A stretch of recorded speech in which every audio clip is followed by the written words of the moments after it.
A porta da casa rangeu ao fechar-se atrás de Miguel, e o som ecoou como um tiro no silêncio da noite lisboeta. Ele cambaleou para dentro, os olhos vidrados pelo álcool, rindo baixinho enquanto eu, Tiago, o ajudava a equilibrar-se. Mas quando o ajudei a deitar-se no sofá, ele puxou-me para si, os lábios encontrando os meus num beijo inesperado que virou o meu mundo de pernas para o ar. Naquela madrugada, o sol nascente filtrava-se pelas persianas do meu apartamento no Bairro Alto, iluminando o caos que se seguira. Miguel acordou confuso, os olhos arregalados ao ver-me ao seu lado na cama, e fugiu sem uma palavra, deixando-me sozinho com o peso de um segredo que eu guardava há anos. Como é que uma noite de copos entre melhores amigos podia destruir tudo o que construímos? Eu e Miguel crescemos juntos em Cascais, uma cidade costeira perto de Lisboa, onde as ondas do Atlântico batiam contra as falésias como os nossos risos ecoavam nas ruas empedradas. Desde miúdos, éramos inseparáveis. Ele, o extrovertido filho de um pescador conservador, sempre pronto para uma aventura; eu, o introspectivo filho de uma família de advogados, escondendo atrás de livros os sentimentos que não ousava nomear. Aos 25 anos, vivíamos em Lisboa, ele como engenheiro numa empresa de construção, eu como professor de história numa escola secundária. A amizade era o nosso refúgio num mundo que exigia conformidade. Mas aquele beijo não foi um acidente. Para mim, foi a erupção de um vulcão adormecido. Há anos que eu lutava contra a atração por Miguel, sufocando-a sob camadas de negação, medo da rejeição familiar e do estigma social em Portugal, um país que, apesar das leis progressistas, ainda carregava o peso da tradição católica. A homossexualidade era aceitável em teoria, mas na prática, especialmente em famílias como a minha, era um tabu que podia partir corações e laços. Dias após o incidente, Miguel evitou-me. Mensagens não respondidas, chamadas ignoradas. Eu passeava pelas ruas de Alfama, ouvindo fados melancólicos que pareciam narrar a minha dor. Porque agora, questionava-me, revivendo o momento em que os nossos corpos se entrelaçaram, não por luxúria, mas por uma conexão profunda que transcendia a amizade. Mas o medo instalou-se. E se ele me odiasse? E se contasse à família? A pressão familiar era um monstro invisível. Os meus pais, devotos católicos, sonhavam com um neto, uma vida normal. O meu pai, um advogado respeitado, frequentemente comentava sobre esses modernos que desafiavam a ordem natural, enquanto a minha mãe rezava o terço todas as noites. Revelar-me seria como atirar uma granada no centro da mesa de jantar. Miguel, por seu lado, vinha de uma família humilde, onde o pai, um homem endurecido pelo mar, via a masculinidade como uma armadura inquebrável. Qualquer desvio seria visto como fraqueza. Finalmente, confrontei-o num café junto ao Tejo. Ele sentou-se à minha frente, o rosto pálido, evitando o meu olhar. Tiago, aquilo foi um erro. Estava bêbado, não significou nada. As palavras cortaram como facas. Eu queria gritar que para mim significava tudo, mas calei-me, assentindo, fingindo concordância. No entanto, o dano estava feito, uma fresta abrira-se na nossa amizade, e o ar envenenado começava a infiltrar-se. Nas semanas seguintes, a tensão cresceu. Miguel começou a namorar Sofia, uma colega de trabalho, como se quisesse provar algo a si mesmo, ou a mim. Eu via-os juntos em fotos no Instagram, sorrisos forçados que me faziam questionar a realidade. Era ciúme? Sim, mas mais do que isso, era o medo de perder o único que me compreendia verdadeiramente. Comecei a isolar-me, mergulhando no trabalho, lecionando sobre revoluções históricas enquanto a minha própria vida se desmoronava. Uma noite, após uma discussão acalorada com os meus pais sobre o meu isolamento, decidi confessar a Miguel a verdade. Marquei um encontro no Mirador da Senhora do Monte, onde a cidade se estendia aos nossos pés como um tapete de luzes. Miguel, eu amo-te. Não como amigo, mas mais do que isso. Ele ficou imóvel, o vento agitando o seu cabelo. Tiago, não posso. A minha família. A sociedade. Isto não é para nós. Virou-se e foi-se embora, deixando-me ali, o coração em pedaços. A partir daí, as coisas pioraram. Rumores começaram a circular no nosso círculo de amigos. Alguém vira-nos juntos naquela noite, e as especulações ganharam vida própria. Miguel, para se proteger, começou a distanciar-se publicamente, fazendo comentários homofóbicos em conversas casuais, como se quisesse apagar qualquer suspeita. Cada palavra era uma traição, uma facada na alma. Eu sentia-me traído, mas compreendia o pânico dele, o medo de ser rotulado, de perder o emprego, a família. No entanto, o confronto inevitável aproximava-se. Numa festa de aniversário de um amigo comum em Sintra, as tensões explodiram. Bebidas a mais, palavras soltas. Miguel, encurralado por uma piada inocente sobre a nossa proximidade, explodiu: Tiago é gay, ok. Foi ele que me beijou. O silêncio caiu como uma cortina pesada. Olhos viraram-se para mim, julgadores, curiosos. Saí dali correndo, as lágrimas misturando-se com a chuva que começava a cair. De volta ao apartamento, o telefone tocou incessantemente. Mensagens dos pais, de amigos. A minha mãe: é verdade, filho. Podemos ajudar-te. Mas o tom era de pena, não de aceitação. O pai: vem para casa, precisamos de falar. Eu sabia o que viria, conversas sobre terapia, sobre corrigir o que não precisava de correção. Miguel mandou uma mensagem: desculpa, não queria. Mas o estrago estava feito. Os dias seguintes foram um turbilhão de emoções. Refugiei-me em casa, ignorando o mundo exterior. Lisboa, outrora vibrante, parecia cinzenta, as suas colinas íngremes um símbolo das barreiras que enfrentava. Pensei em mudar-me, fugir para o Porto ou até para o estrangeiro, onde talvez a aceitação fosse mais genuína. Mas as raízes em Portugal prendiam-me, como as vinhas nos Douro. Miguel tentou reconciliar-se. Apareceu à minha porta uma semana depois, com uma garrafa de vinho do Alentejo como oferta de paz. Tiago, fui um idiota. O pânico tomou conta de mim. Sentámo-nos na varanda, o sol poente tingindo o céu de laranja. Contei-lhe sobre os anos de luta interna, sobre as noites insones questionando a minha identidade. Ele ouviu, os olhos baixos. Eu também sinto algo, mas... o meu pai. Se souber, deserdar-me-ia. E Sofia? Ela é segura, compreendes? A conversa revelou camadas de conflito. Miguel admitiu atração, mas o medo paralisava-o. A sociedade portuguesa, apesar do casamento gay legal desde 2010, ainda carregava preconceitos enraizados na cultura católica. Em vilas como a dele, ser gay era sinônimo de exílio social. Quero ser normal, disse ele, e essas palavras ecoaram como um eco da minha própria luta. Decidimos tentar manter a amizade, mas a tensão sexual e emocional pairava como uma névoa. Eu comecei terapia, secretamente, num consultório em Chiado, onde uma psicóloga compreensiva me ajudou a navegar o labirinto da autoaceitação. O amor não é errado, Tiago. O erro é negar quem és. Mas cada sessão trazia à tona memórias dolorosas, bullying na escola por ser sensível, olhares desconfiados da família. Entretanto, a família de Miguel descobriu os rumores. O pai, um homem rude chamado António, confrontou-o numa viagem a Cascais. Se fores um desses maricas, não és meu filho. Miguel negou tudo, culpando-me inteiramente. Quando me contou, senti uma nova onda de traição. Tive de escolher, Tiago. A família ou tu? Escolheu a família, mas o custo era visível nos seus olhos assombrados. Eu, por meu lado, enfrentei os meus pais. Numa jantar em casa deles em Belém, anunciei: sou gay. O silêncio foi ensurdecedor. A mãe chorou, o pai ficou vermelho de raiva. Isto é uma fase, influenciado por esse Miguel. Vamos arranjar ajuda. Argumentei, citei leis, direitos humanos, mas eles viam-no como um pecado contra Deus. Saí dali sentindo-me órfão, apesar de vivo. A pressão social intensificou-se. No trabalho, colegas sussurravam. Um aluno perguntou diretamente: professor, é gay? Respondi com honestidade, mas o diretor chamou-me para uma conversa sobre imagem da escola. Portugal progredira, mas em instituições tradicionais, a homofobia velada persistia.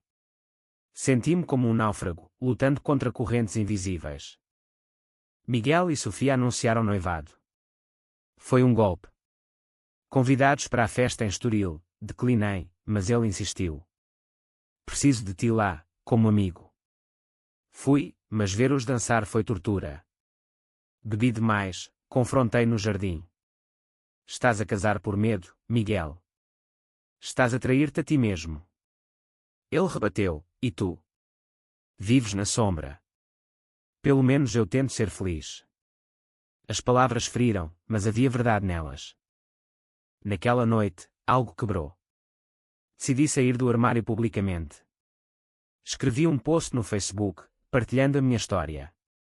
Reações mistas, apoio de amigos progressistas, silêncio de familiares, ódio anónimo. Vai para a Espanha, maricas.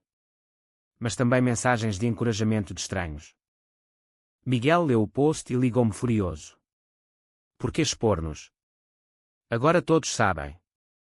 Argumentei que era a minha verdade, não a dele. Mas o noivado prosseguiu, uma fachada que rangia sob pressão. Sofia, suspeitando, confrontou-o.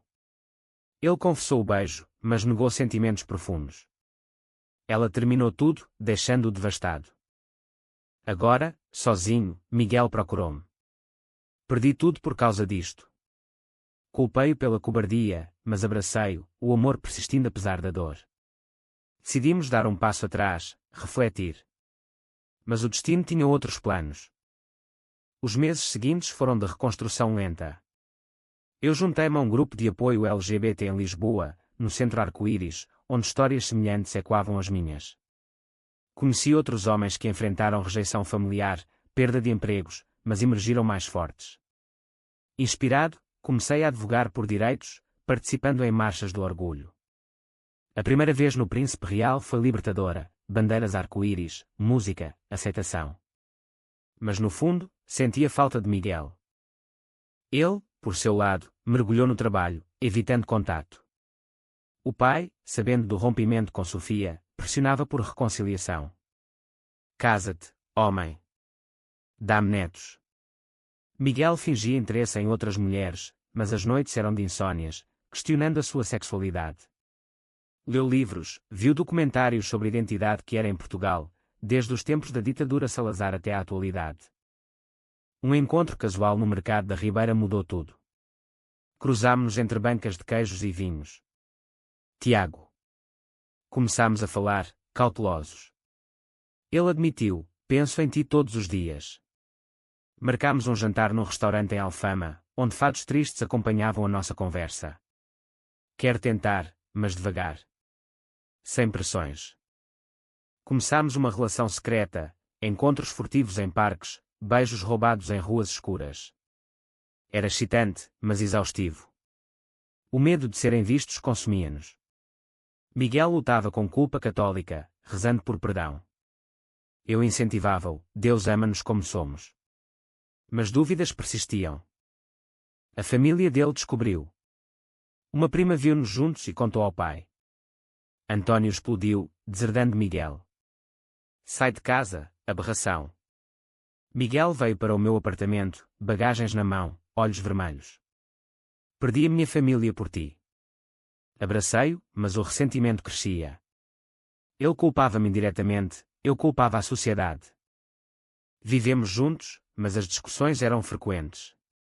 Por que forçaste isto? Gritava ele. Eu não forcei nada. Tu escolheste. O amor misturava-se com dor, cada dia uma batalha. No trabalho, Miguel enfrentou discriminação, colegas evitavam-no, promoções negadas. Em Portugal, ser gay ainda custa caro, desabafava. Eu, apoiado pelo grupo, propus terapia de casal.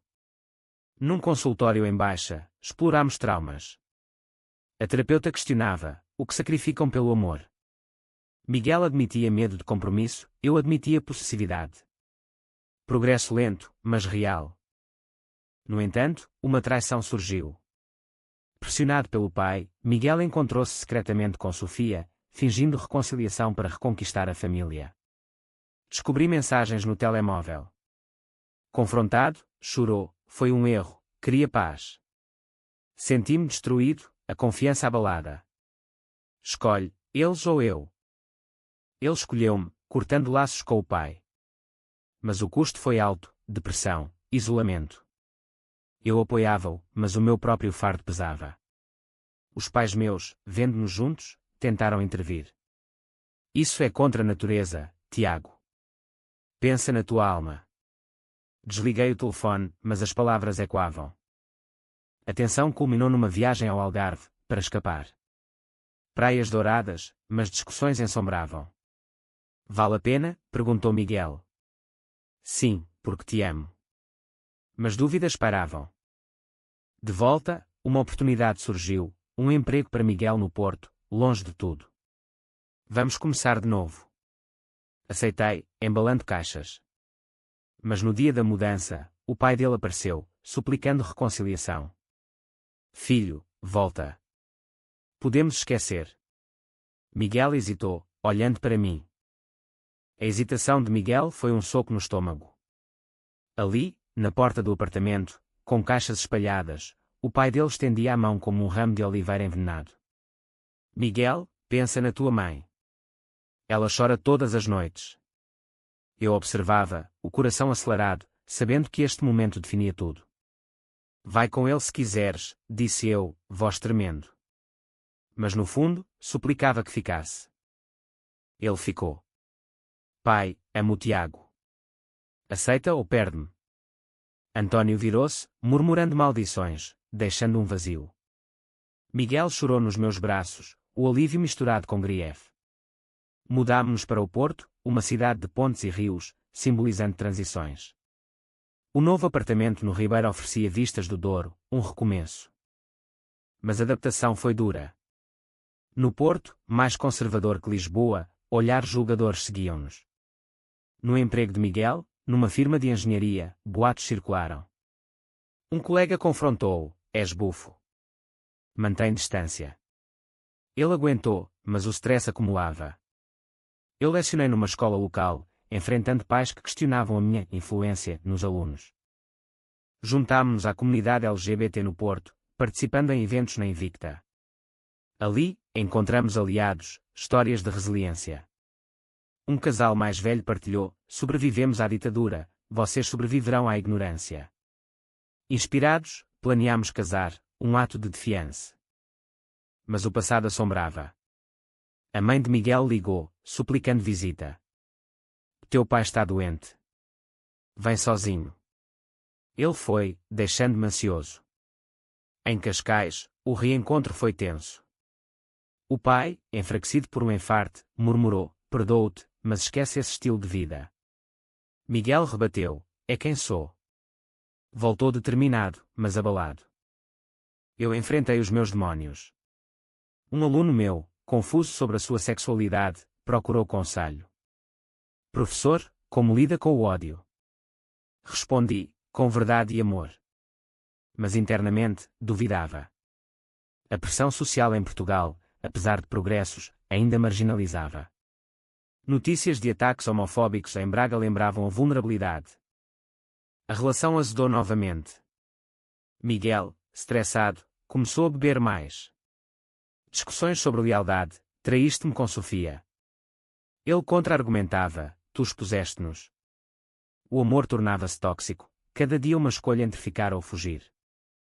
Numa noite chuvosa, explodei, talvez devêssemos terminar. Ele concordou, partindo para um hotel. Sozinho, refleti sobre o custo, amizades perdidas, famílias partidas, identidades questionadas. Valeu a pena. Dias depois, reconciliámo-nos. Não consigo sem ti. Mas acordámos mudanças, terapia regular, comunicação aberta.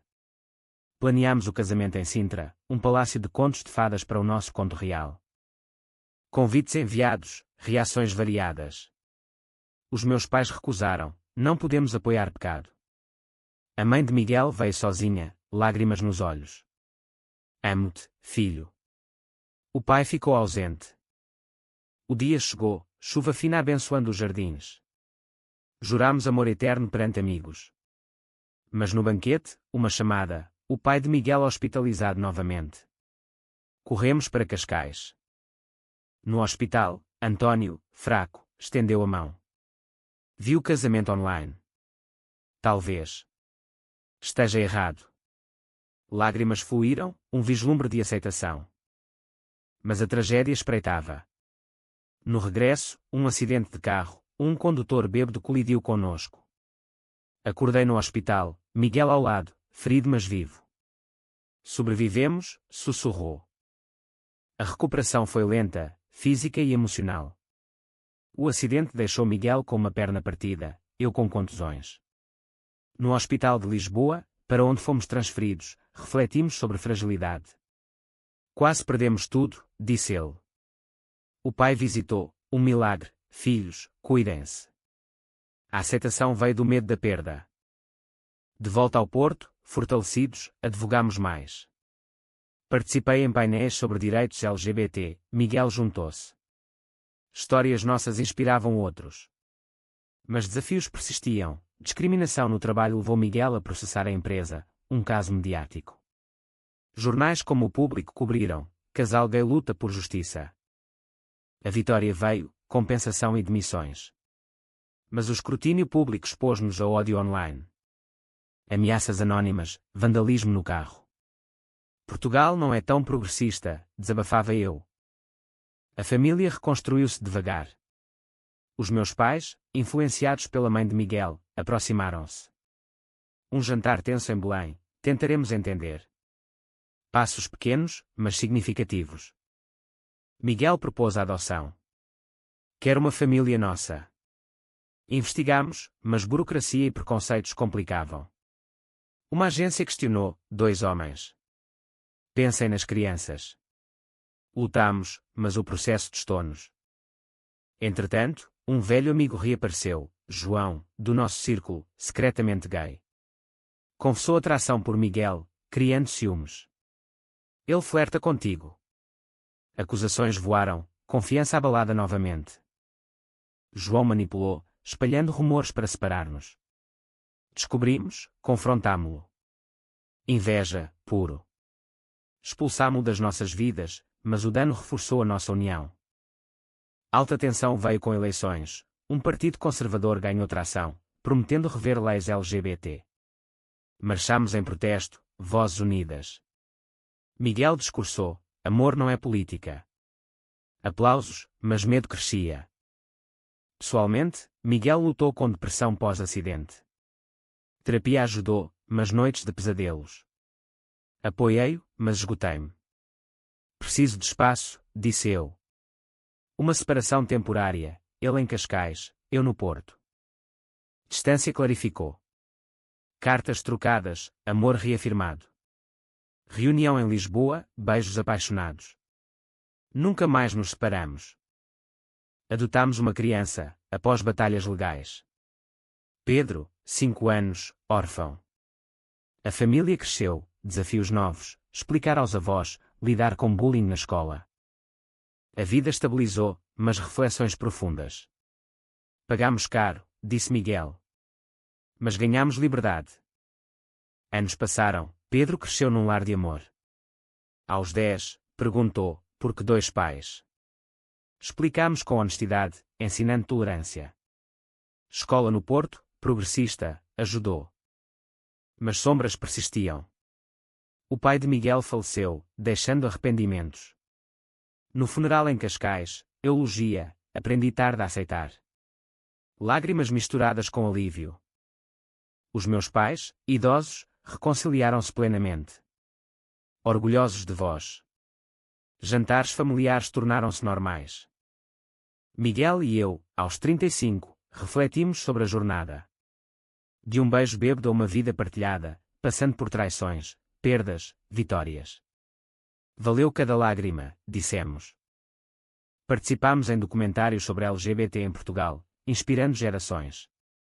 Mas questões éticas assombravam, foi certo forçar Miguel a sair do armário? Ou devia ter deixado na negação? A sociedade evoluía, mas preconceitos permaneciam em bolsos rurais. Um ataque a um casal em Faro lembrou-nos, a luta continua. Pedro, adolescente, enfrentou bullying. Apoiamo-o, ensinando resiliência. Sejam fortes como vós, disse ele. No nosso aniversário de casamento, em Sintra, renovamos votos. Amigos, família presentes. Do caos ao amor, brindamos. Mas uma dúvida final, em nome do amor, sacrificamos demasiado. Famílias partidas, carreiras afetadas, almas feridas. Foi uma escolha certa, ou um erro egoísta? E tu, leitor, Achas que amar contra todas as probabilidades é sempre o caminho certo, ou por vezes a renúncia é a verdadeira coragem?